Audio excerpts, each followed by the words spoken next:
मनसि प्रतिष्ठिता मनो मे वाचि प्रतिष्ठितम् आविराविर्मयेधि वेदस्य मानिस्थ श्रुतं मे मा प्रहसि रनेना धीतेनाहोरात्रां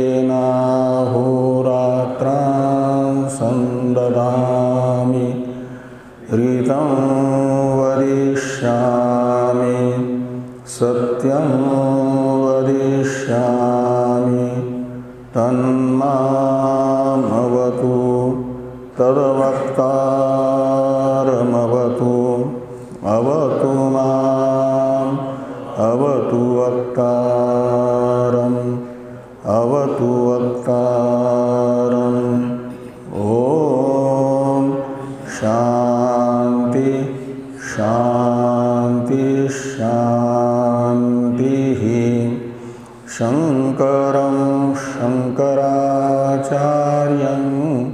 केशवं बादरायणं सूत्रभास्य कृतौ वन्दे भगवन्तौ पुनः पुनः।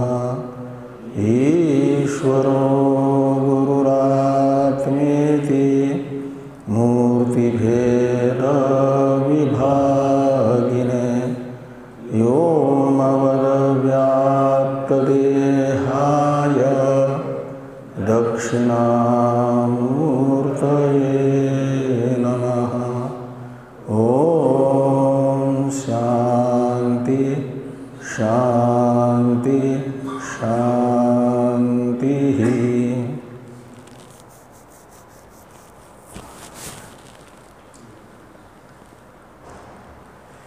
ऋग्वेदीय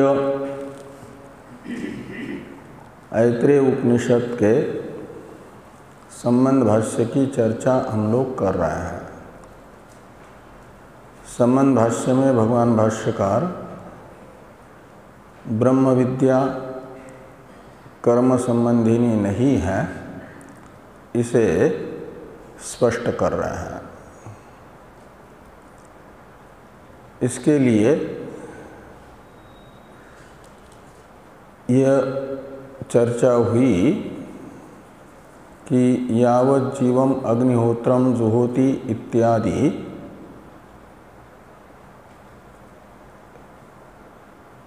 संपूर्ण जीवन भर कर्म करने की प्रेरणा देने वाली श्रुतियाँ हैं, उनका यदि जो शक्ति संबंध से अर्थ ज्ञात हो रहा है, सामान्य रूप से जो भी जी रहा है वह सभी अपने अपने वर्णाश्रम विहित कर्म का अनुष्ठान ही करते रहें अंतिम तक। ये यावत् जीवम अग्निहोत्रम जुहोति का अर्थ प्रतीत हो रहा है। तो फिर ब्रह्म विद्या भी तो जीवित अवस्था में ही होगी। तो ब्रह्म विद्या जिनके अंतःकरण में प्रकट हुई उनको भी मानना होगा यावत् जीवम अग्निहोत्रम जुहोति इस वाक्य के द्वारा प्रेरित अग्निहोत्रादि कर्म का अधिकारी ही। तो अधिकारी होने से उसका अनुष्ठेय हो जाएगा अग्निहोत्रादि, और ब्रह्म विद्या भी है। तो दोनों तो एक पुरुष निष्ठ हो गए, कर्म और विद्या। तो आप कैसे कह सकते हैं कर्म संबंधिनी ब्रह्म विद्या नहीं करके? इस शंका का समाधान करने के लिए ये बताया गया पहले कि अज्ञानी जो मुमुक्षु हैं उसका भी शुद्ध मुमुक्षा होने पर ब्रह्म विद्या के बहिरंग साधन कर्म के त्याग में ही अधिकार है। अनुष्ठेय संन्यास का ही वह अनुष्ठान करेगा, विविदिशा संन्यास लेगा। और ये विविदिशा संन्यास का विधायक जो वचन है वह भी श्रुति है। यावत जीवम अग्निहोत्रम जो होती यह भी श्रुति है। दोनों श्रुतियों में विरोध उपस्थित होने पर देखा जाएगा कि इन दो श्रुतियों में से कौन सी श्रुति सावकाश है, कौन सी निरवकाश है। तो यावत जीवम अग्निहोत्रम जो होती यह श्रुति जो अज्ञानी अमुमुक्षु हैं उन पुरुषों से कर्म करा करके सावकाश बन जाती है, उन्हें कर्म में प्रेरित करके उनके लिए वो प्रमाण बन जाती है। और विविदिशा संन्यास की विधायक श्रुति तो केवल मुमुक्षु अज्ञानी के लिए विविदिशा संन्यास का विधान कर रही है, इसलिए ये अनवकाश है। यदि यावत जीवम इस श्रुति का अधिकारी अज्ञानी मात्र को माना जाएगा तो इसलिए ये कहा गया कि अज्ञानी मात्र यावत जीवादि श्रुति का अधिकारी नहीं है। मुमुक्षु अज्ञानी तो संन्यास का अधिकारी होगा और अमुमुक्षु अज्ञानी यावत जीवम अग्निहोत्रम जुहोति इत्यादि कर्म विधायक श्रुति का अधिकारी होगा।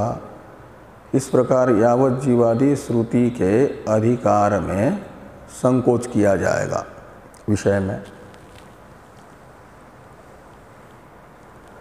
और इसीलिए छांदोग्य श्रुति ने ये बताया है कि 12 दिन तक जो अग्निहोत्र करने के बाद उसका 12 दिन के पश्चात परित्याग करें। यह श्रुति भी इसी अर्थ में सहायक बन जाती है कि जो मुमुक्षु हैं अज्ञानी उसका विधेय यानी अनुष्ठेय कर्तव्य सन्यासी है। यहाँ तक की चर्चा हम लोग कर चुके हैं।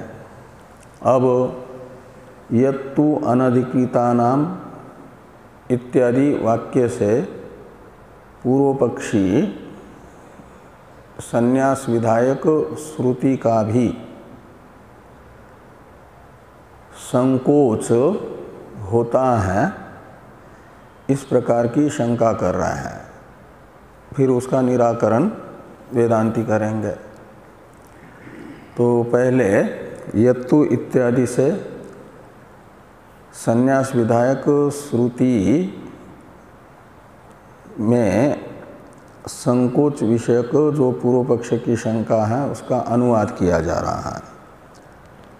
इस अनुवाद का अवतरण है टीका में। इसे देखिए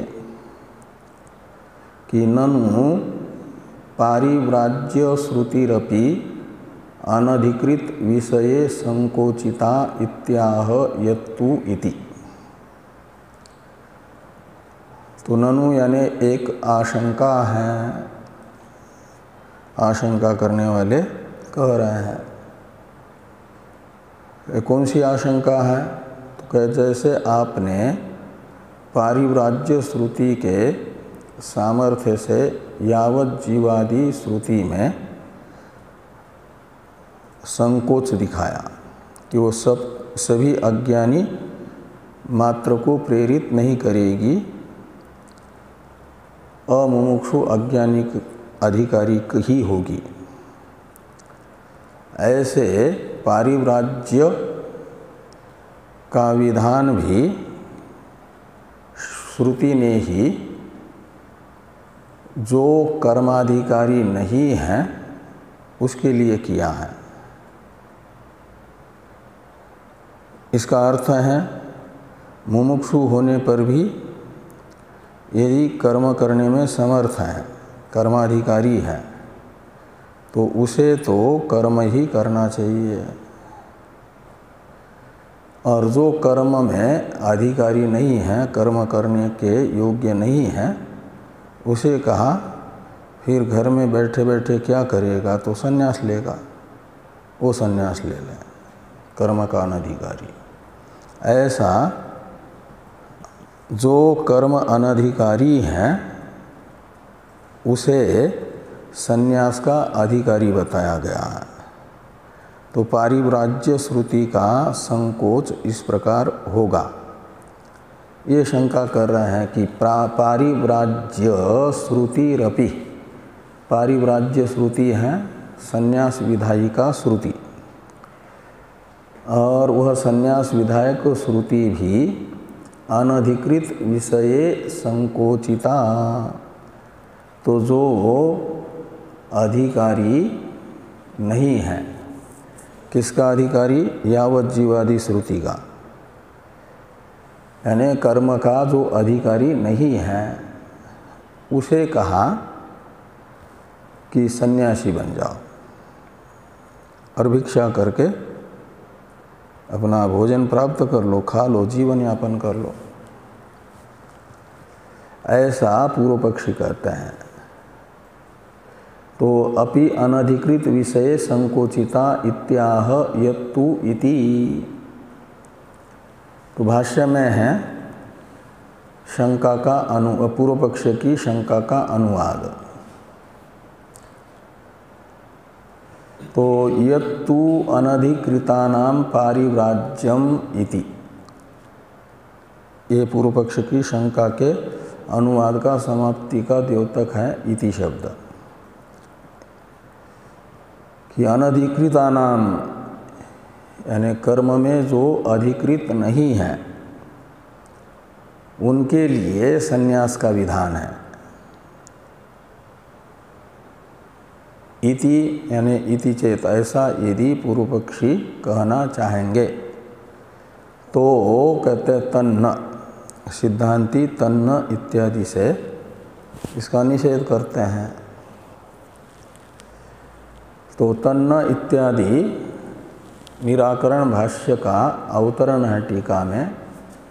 वचनांतरेण एव तेषां तद्विधेर नास्या अनधिकारो विषय अनधिकारी विषयो किंतु अधिकारी एव इति परिहरति तन्न इति। तो वचनांतरेण एव तेषां तद्विधेर, तो तेषां शब्द से ग्रहण करना अनधिकृतानाम, जो कर्म में अधिकृत नहीं है उनके लिए संन्यास का विधान करने वाला वाक्य दूसरा है। वचनांतर का अर्थ है वाक्य, वाक्यांतर। वचन का अर्थ है संन्यास विधायक वाक्य। जो विविदिशा संन्यास का विधान करने वाला वाक्य है उसे वचन शब्द से लीजिए, और वचनांतर का अर्थ निकलेगा विविदिशा संन्यास के विधायक वाक्य से भिन्न वाक्य, और उससे कर्म अनधिकारी के लिए संन्यास का विधान होने से। तो ये कहा कि वचनांतरेण एव तेषां तद्विधे, तद्विधे में तत्का अर्थ है संन्यास, विधे का अर्थ है विधानात्, विधि है विधानार्थ में, पंचमी का एक वचन है इसलिए विधे यानी विधानात्। तो कर्म अनधिकारी के लिए दूसरे वाक्य से ही संन्यास का विधान होने से अनधिकृत विषयक विविदिशा संन्यास का विधायक वाक्य होगा ये नहीं कह सकते।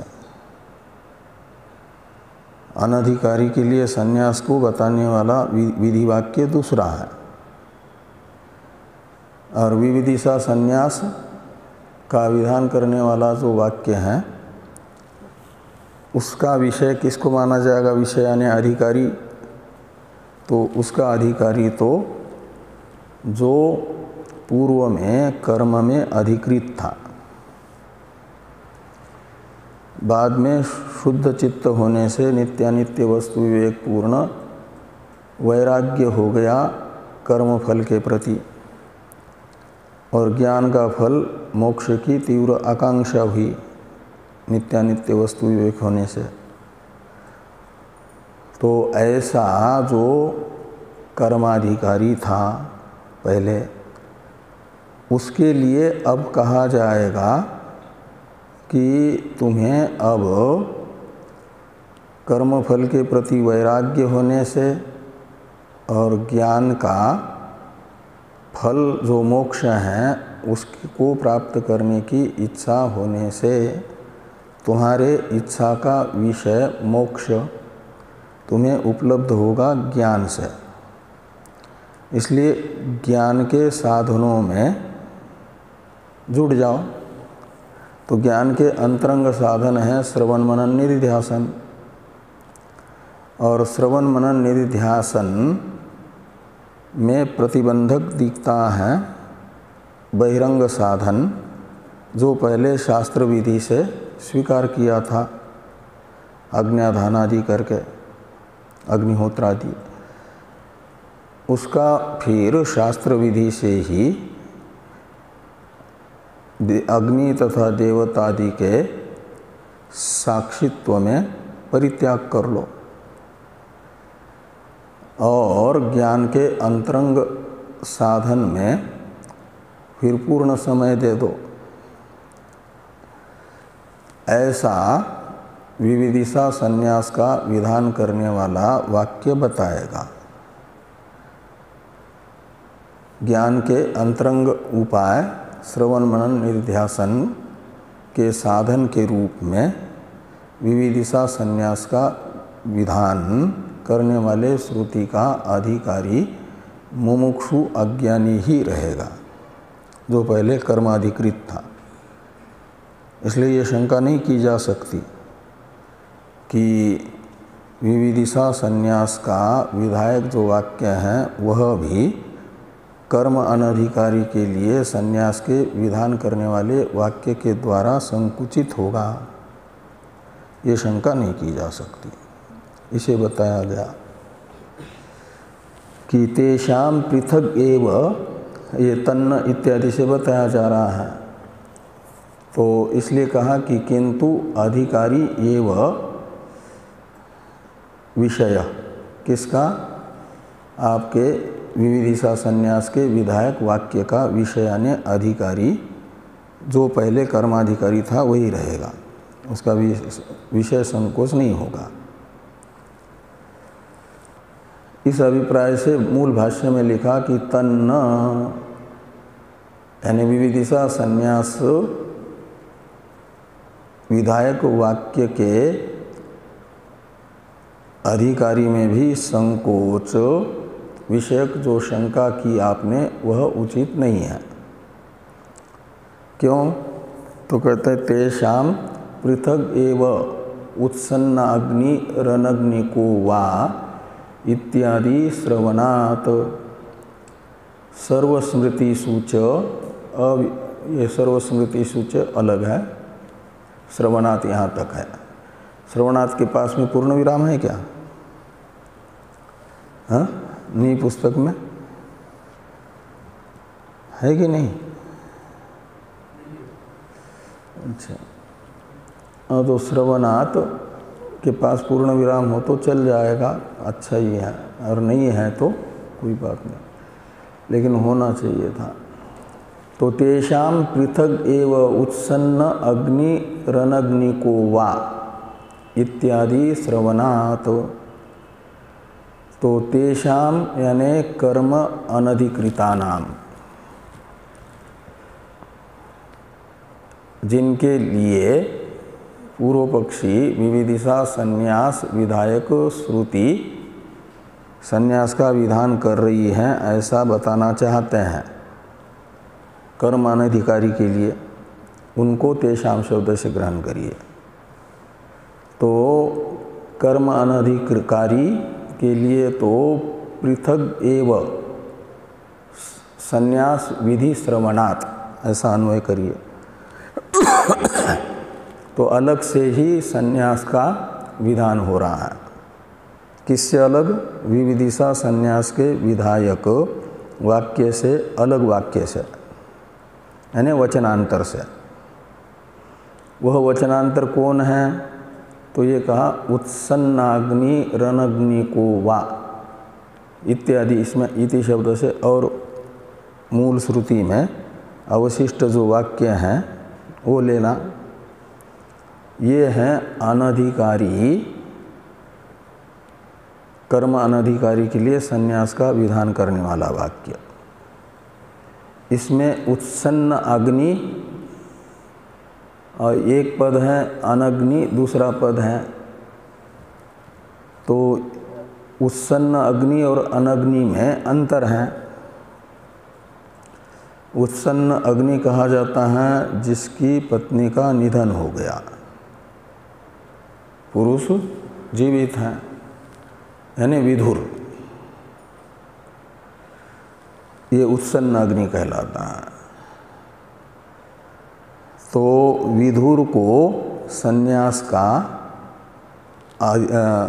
विधान करने वाला वाक्य, ये अनग्नि हुआ विधुर। और अनग्नि शब्द का अर्थ है अभी जिसने अग्निहोत्र कर्म करने का अधिकार प्राप्त नहीं किया है, वह अनग्नि।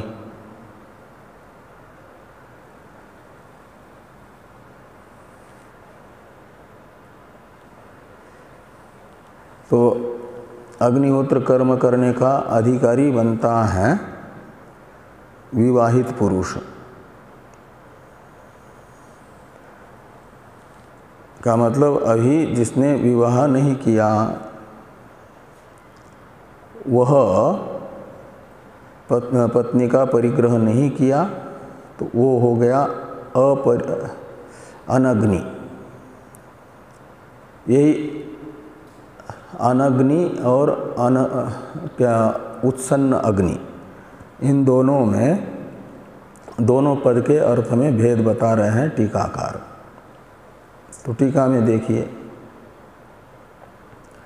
उत्सन्न अग्नि ही यानी नष्टाग्नि ही।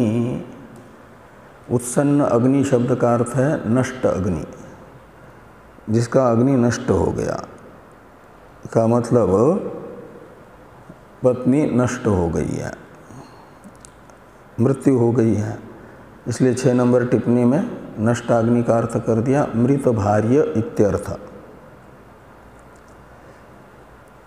और अनग्नि का तो ये अर्थ निकला, क्या ना, उत्सन्न अग्नि का ये अर्थ निकला मृत भार्य। और अनग्नि का क्या अर्थ निकलेगा? तो कहते अनग्नि ही यानी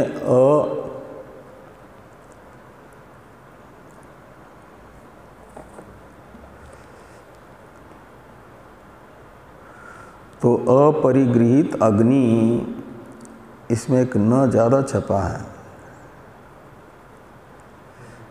या उल्टा छपा है।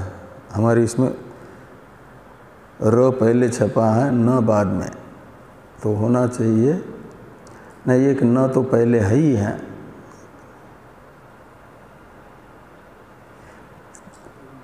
हाँ, तो अनग्नि ये यहाँ पर जो है न पहले छपा है, न बाद में है और र पहले है, उल्टा छपा है, उसमें सुधारा होगा शायद।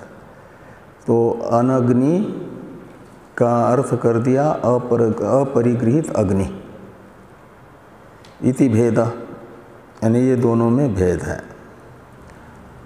तो अपरिगृहित अग्नि का अर्थ निकलेगा अभी जिसने पत्नी का ग्रहण नहीं किया है, यानी गृहस्थाश्रम नहीं स्वीकारा है, वह भी अग्निहोत्र का अधिकारी नहीं है, अनधिकारी ही माना जाता है। अग्न्याधान भी नहीं किया है, गृहस्थ बन करके फिर अग्न्याधान करना होता, फिर अधिकार प्राप्त होता है। यावत जीवम अग्निहोत्रम जुयात इत्यादि से विहित कर्म का। अब भाष्य में है कि तेषां पृथग एव उत्सन्न अग्नि अनग्नि को वा इत्यादि श्रवणात् ये हुआ, तो सर्वस्मृति सूच अविशेषेण आश्रम विकल्प प्रसिद्ध समुच्चयश्च। ये जो भाष्य वाक्य हैं इसका अवतरण लिखते हैं टीकाकार। इसे देखिए कि स्मृति उपबृंहितत्वाद् अपि पारिव्राज्य श्रुति बलीयसी इत्याह सर्वस्मृति सूच। तो पारिव्राज्य श्रुति का मतलब है विविदिशा संन्यास का विधायक वाक्य। तो विविदिशा संन्यास के विधायक वाक्य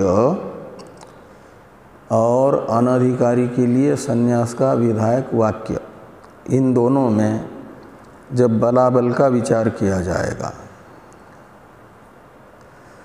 तो बलवती मानी जाती है पारिव्राज्य संन्यास का विधायिका श्रुति, बलवती है, और दुर्बल है अनधिकारी, कर्म अनधिकारी के लिए संन्यास का विधान करने वाली श्रुति। इसलिए बलवती श्रुति में संकोच दुर्बल श्रुति के आधार पर नहीं किया जाएगा। इस अभिप्राय से लिखते हैं कि स्मृति उपबृंहितत्वाद् अपि पारिव्राज्य श्रुतिर बलीयसी। तो विविदिशा संन्यास का विधान करने वाली श्रुति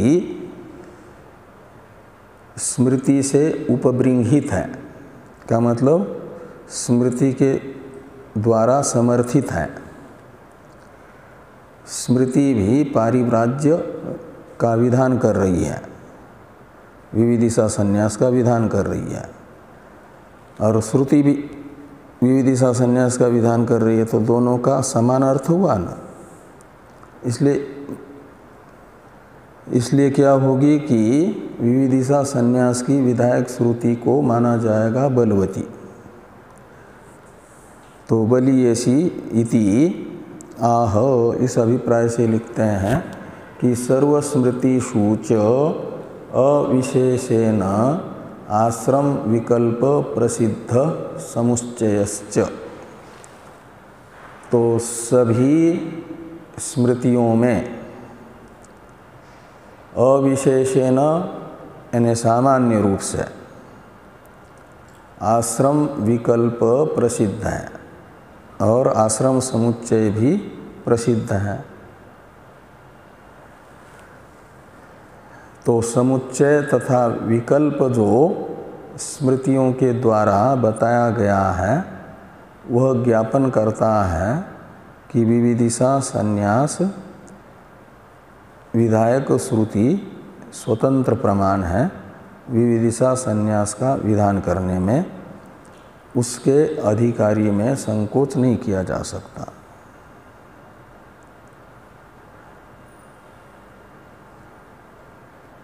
वो स्मृतियाँ बता रहे हैं टीकाकार, जिन स्मृतियों से संन्यास का विधान हो रहा है।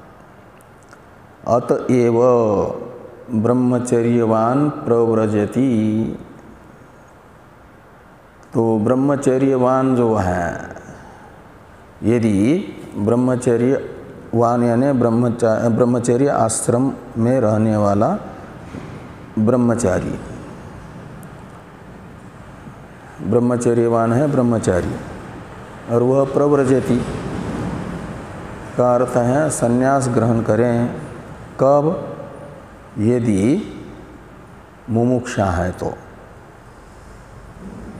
इस अभिप्राय से लिखते हैं कि ब्रह्मचर्यवान प्रवर्जति, और दूसरा बुद्ध्वा कर्माणि यम इच्छेत तम आवसेत। तो ये ब्रह्मचर्यवान प्रवर्जति, ये स्मृति हो गई संन्यास का विधान करने वाली। फिर ये दूसरी श्रुति है स्मृति कर्माणि बुद्ध्वा, तो चारों आश्रमों के कर्तव्यों को अच्छी तरह से समझ करके फिर यम इच्छेत, और यम आश्रमम इच्छेत। यम शब्द आश्रम का परामर्शक है, और कर्म से भी लेना चारों आश्रम के कर्तव्यों को। तो चारों आश्रमों के कर्तव्य कर्मों को बुद्ध्वा यानी जान करके फिर यम आश्रमम इच्छेत, तो जिस आश्रम में रहने की इच्छा करता है तम आवसेत, तो उसी आश्रम में वह रहे और उस आश्रम का कर्तव्य संपन्न करें। तो यह स्मृति भी संन्यास का विधान कर रही है। कर्माणि शब्द से तो चारों आश्रमों के द्वारा कर्तव्य कर्म बताए गए हैं ना। और भी स्मृति है ब्रह्मचारी गृहस्थो वा वानप्रस्थोथ भिक्षुकः यह इच्छेत परमं स्थानम उत्तमां वृत्तिमाश्रयेत। तो ये चारों आश्रमों के वाचक चार शब्द हैं, ब्रह्मचारी गृहस्थ वानप्रस्थ भिक्षुक। ये जो चार आश्रमी हैं, इनमें से जो यह यानी जो परमम स्थानम इच्छेत, तो परम स्थान शब्दित मोक्ष की इच्छा करें, यानी मुमुक्षु है जो, इन चार आश्रमियों में से जो मुमुक्षु है वह क्या करें? तो उत्तमां वृत्तिम आश्रयेत, तो उत्तम वृत्ति का आश्रय करे, और यानी उत्तम वृत्ति को अपनाएं। उत्तम वृत्ति है परमहंस संन्यास, विविदिशा संन्यास। और भिक्षुक शब्द से लेना हंस संन्यास तक, हंस सन्यासी, आश्रम सन्यासी। तो इसलिए 8 नंबर टिप्पणी में टिप्पणीकार ने लिखा भिक्षुकः परमहंस अतिरिक्त, परमहंस अतिरिक्त जो सन्यासी है। और उत्तमां वृत्तिम का अर्थ कर दिया टिप्पणीकार ने 9 नंबर में, उत्तमां वृत्तिम यानी पारमहंस्यम इत्यर्थ। पारमहंस्य है विविदिशा संन्यास, और उस विविदिशा संन्यास को अपना ले। कौन?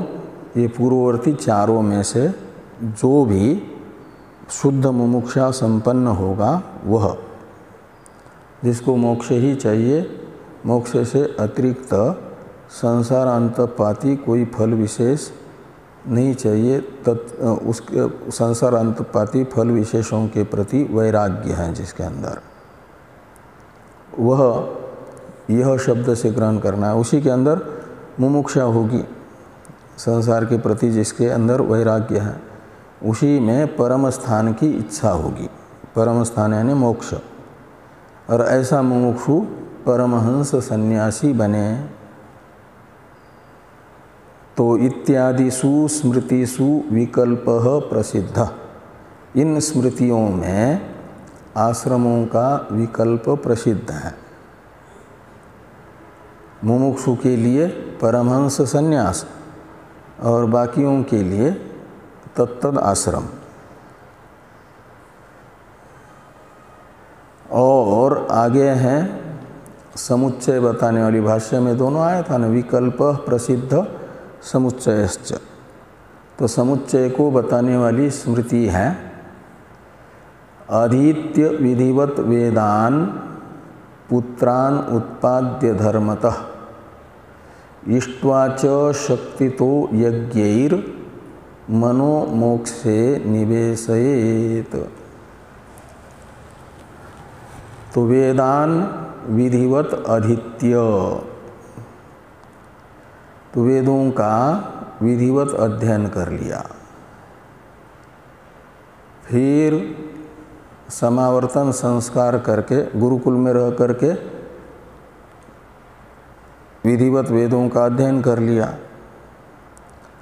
और समावर्तन संस्कार होने पर वैराग्य न होने से गृहस्थ आश्रम में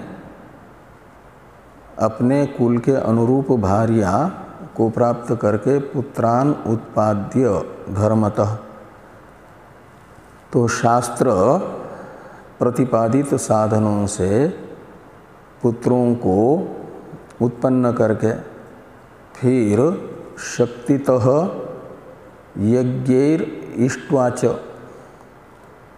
तो अपने सामर्थ्य के अनुसार यज्ञों का अनुष्ठान कर लिया। तो पहले ऋणत्रय का अपाकरण करने के लिए 3 साधन बताए थे ना, अध्ययन, पुत्र और यज्ञ। तो ऋषि ऋण का अपाकरण करने के लिए विधिवत वेदान अधीत्य ये बताया, उससे ऋषि ऋण से मुक्ति मिल गई, पितृऋण से मुक्ति मिल गई कि संतान उत्पन्न करके उसे वैदिक संस्कार से संस्कारित कर दिया, और यह इच्छेत परमम स्थानम, और जो नहीं, ये तो दूसरी ये हो गई स्मृति। तो शक्तितः यज्ञैर इष्ट्वा, इससे बताया गया यज्ञानुष्ठान रूप देव ऋण से मुक्ति का साधन। तो इन तीनों साधनों से क्रमतः ऋषि ऋण, पितृऋण, देव ऋण का अपनयन करके, अपाकरण करके फिर क्या करे, मनो मोक्षे निवेशयेत। तो मन को अब इन 3 साधनों से निवर्त्य 3 ऋण से मुक्ति मिलने पर अपने मन को इन तीनों साधनों से निवृत्ति लेकर के मोक्ष के साधन भूत आत्मज्ञान के उपायों में लग जाए। यही मन को मोक्ष में निवेशित करना है। तो यह श्रुति समुच्चय का विधान कर रही है कि एक ही व्यक्ति ने अध्ययन किया, गृहस्थाश्रम किया, फिर देवताओं के ऋण का भी अपनयन किया और संन्यास का भी ग्रहण कर लिया। तो ये क्रम समुच्चय हुआ, एक ही व्यक्ति के द्वारा अलग अलग समय में अनुष्ठित साधनों का क्रम समुच्चय माना जाता है। और उसमें भी ये नहीं कि पहले मन को मोक्ष के साधन में लगा ले और फिर अध्ययन आदि करें, उनका भी एक क्रम है। वो क्रम बताया जा रहा है कि पहले अध्ययन, फिर पुत्रोत्पादन और फिर यज्ञ आदि का अनुष्ठान। तो ये जो है अक्त्वा प्रत्यय के द्वारा ये ज्ञापित हुआ कि पूर्व ये क्रिया साधन होंगे ऋण अपाकरण के, और फिर मोक्ष के साधन के रूप में अनुष्ठेय संन्यास रूप साधन होगा।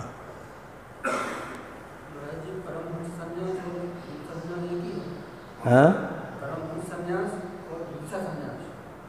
हाँ, विविदिशा संन्यास और परमहंस संन्यास।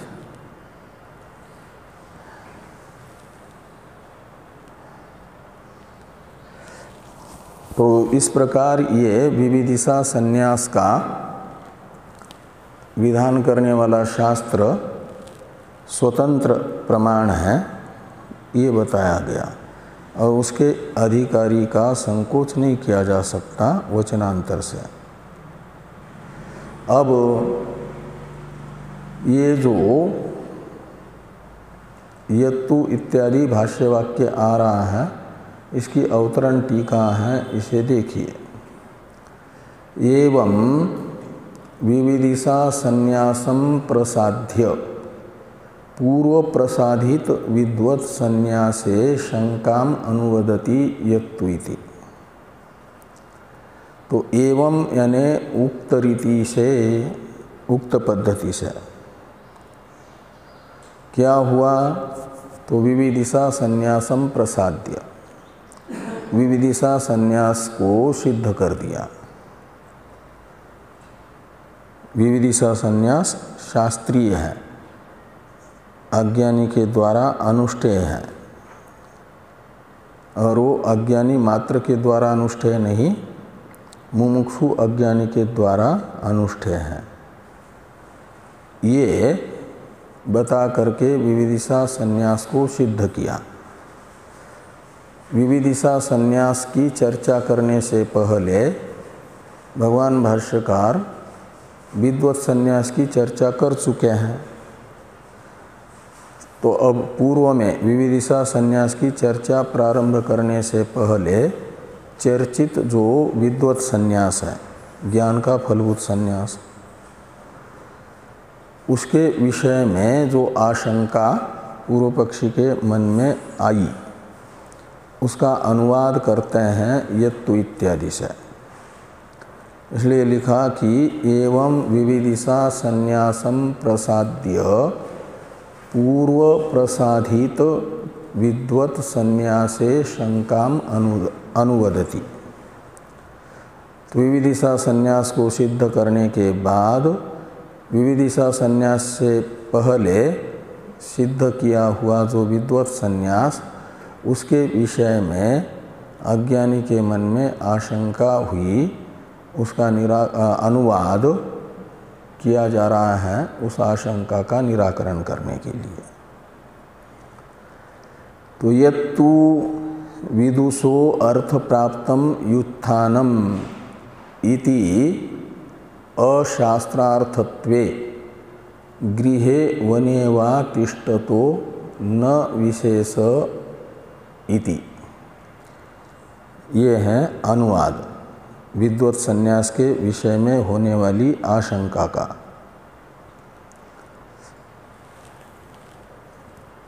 तो पूर्व पक्षी का जो ये कथन है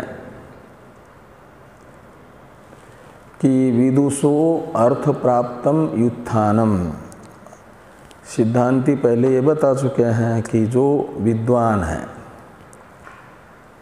यानी आत्म साक्षात्कारवान है, उसका जो युत्थान है ब्रह्म ज्ञान 4 प्रकार के आश्रमों में से जिस किसी भी आश्रम में हो जाए तो गृहस्थ आश्रम में हुआ तो भी ब्रह्म ज्ञान का फलभूत संन्यास उसके अंदर आ ही जाता है, वह अर्थ प्राप्त है। अर्थ प्राप्त का मतलब अर्थात प्राप्त होगा। ये अर्थ कोई शास्त्र नहीं है,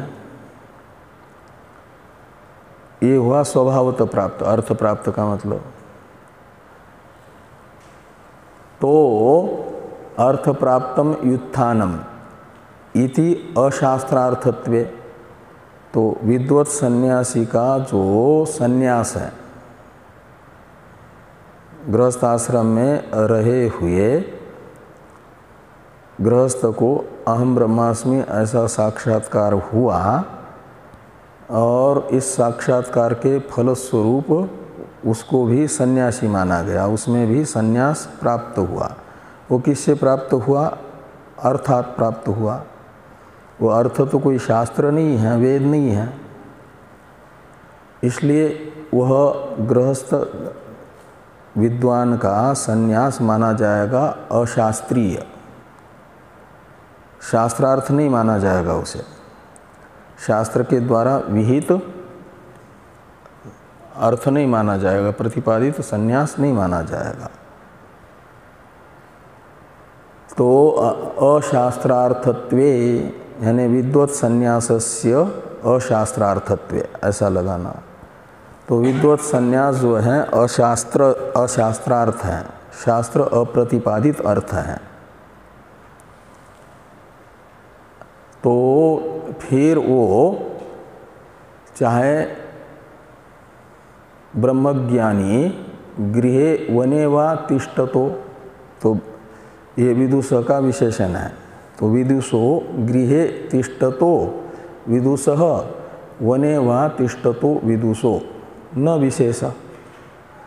वो चाहे वो चौथे आश्रम में जाए या घर में ही रहे या वने यानी वानप्रस्थ आश्रम में रहे, इसमें तो कोई विशेष यानी भेद नहीं है। उसके यदि वो सन्यासी ही है जहाँ कहीं भी रह रहा हो तो फिर तो घर छोड़ करके बाहर जाएगा ही क्यों? घर में बैठे बैठे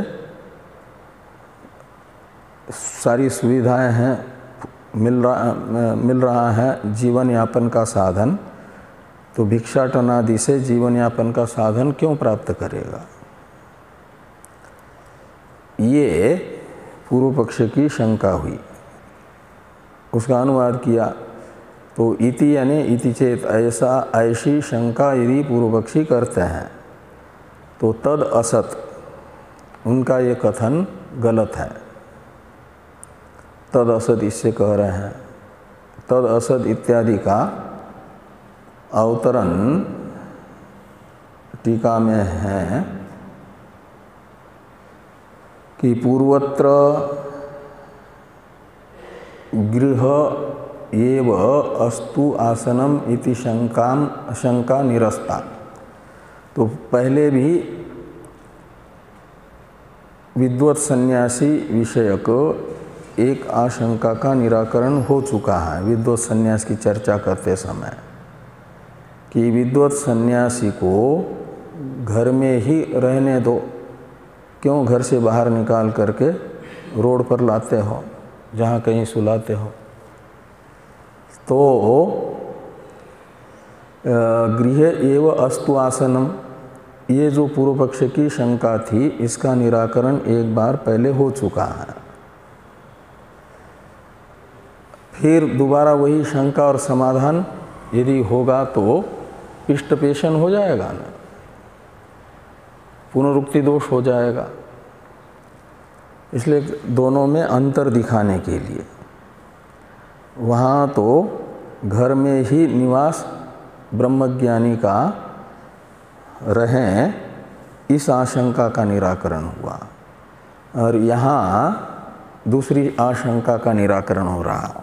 थोड़ा दोनों में अंतर है। वो अंतर बता रहे टीकाकार कि इह तु गृहे वा वने वा अस्तु आसनम इति अनियम शंका निराकर्तुम सा पुनः अनुद्यते। और यहाँ पर यानी वर्तमान भाष्य वाक्य में उसी आशंका का निराकरण करने के लिए अनुवाद किया जा रहा है। लेकिन अंतर क्या है?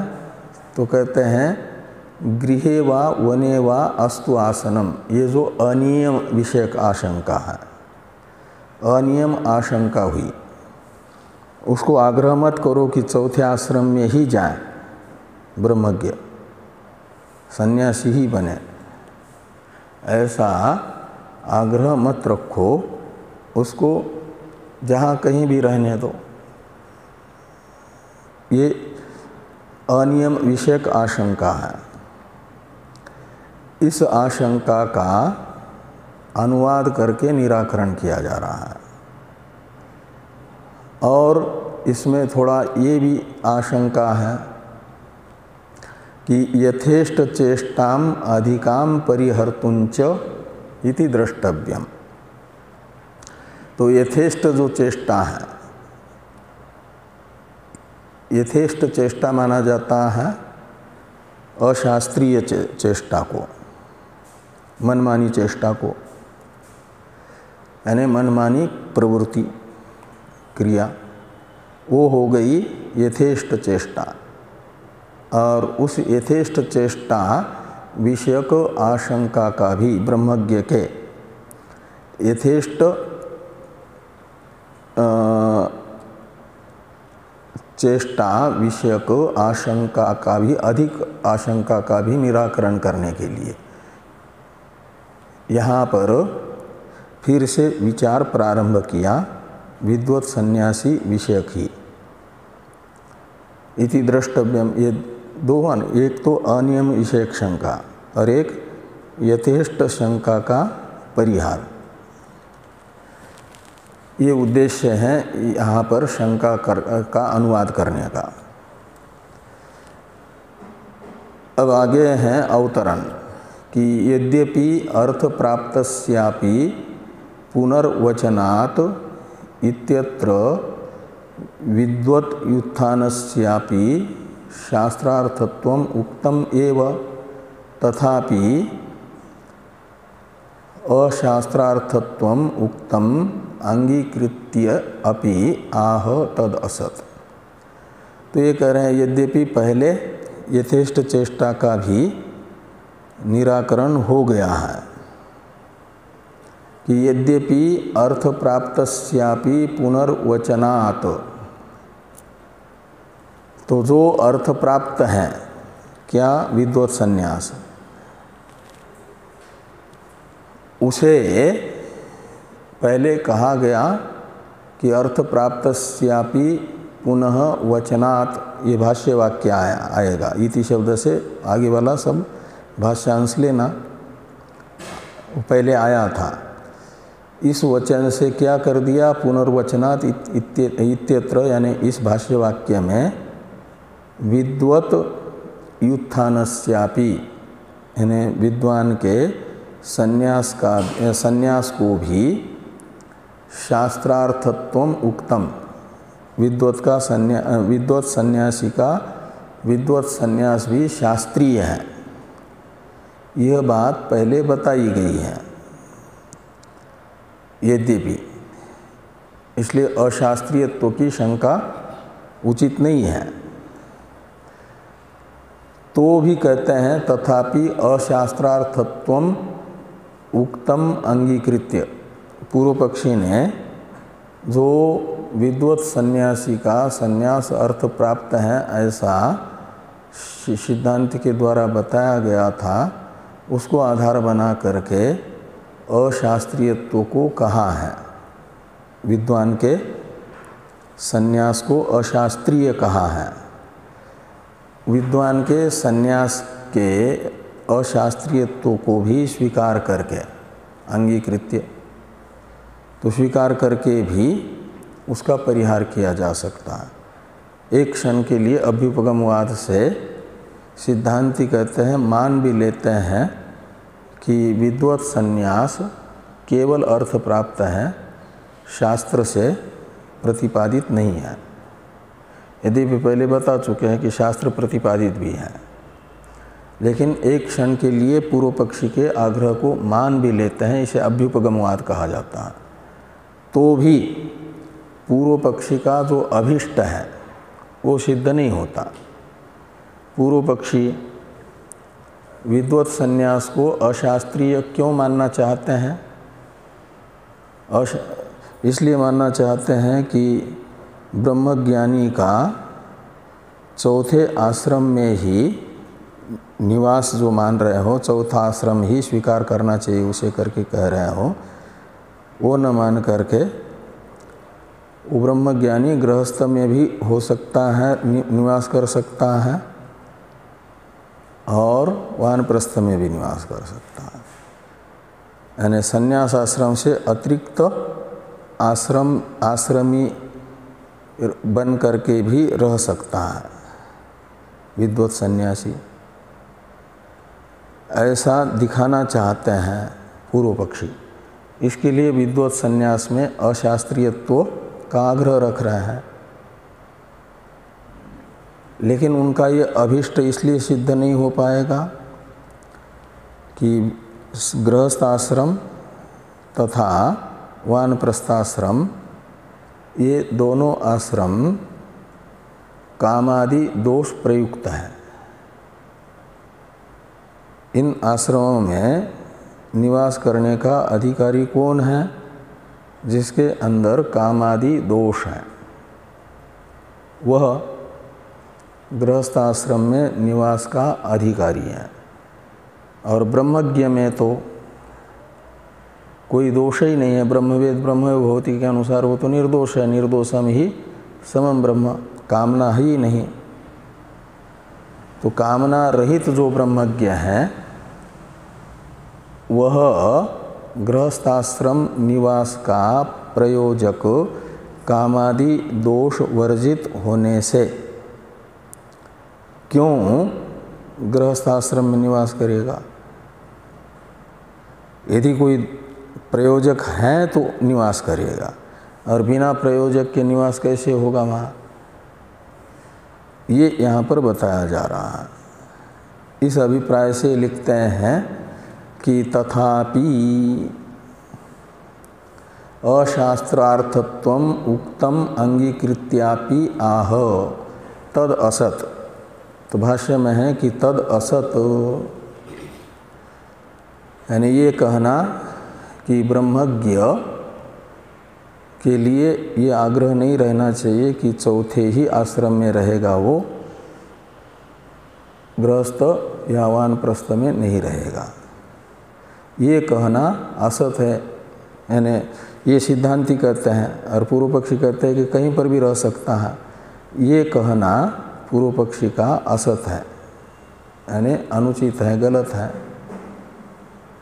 ये सूत्र रूप से कहा, कैसे असत है इसी का विवरण युत्थानस्यैव अर्थ प्राप्तत्वात् इत्यादि से भगवान भाष्यकार कर रहे हैं। इसकी चर्चा हम लोग करेंगे कल। ओम वाङ्मे मनसि प्रतिष्ठिता मनो मे वाचि प्रतिष्ठितम् आविरावीर्म एधि वेदस्य म आनिस्थ श्रुतं मे मा प्रहासि रनेनाधीतेनाहोरात्रान् सन्ददामि ऋतं वदिष्यामि सत्यं वदिष्यामि तन्मामवतु तद्वक्तारमवतु अवतु माम् अवतु वक्तारम् अवतु वक्तारम्। ओम शांति शांति शांति। शंकरं शंकराचार्यं केशवं बादरायणं सूत्रभाष्य कृतो वंदे भगवन्तौ पुनः पुनः। ईश्वरो गुरुरात्मेति मूर्तिभेद विभागिने व्योमवद्व्याप्तदेहाय दक्षिणामूर्तये नमः। ओम शांति शांति शांति।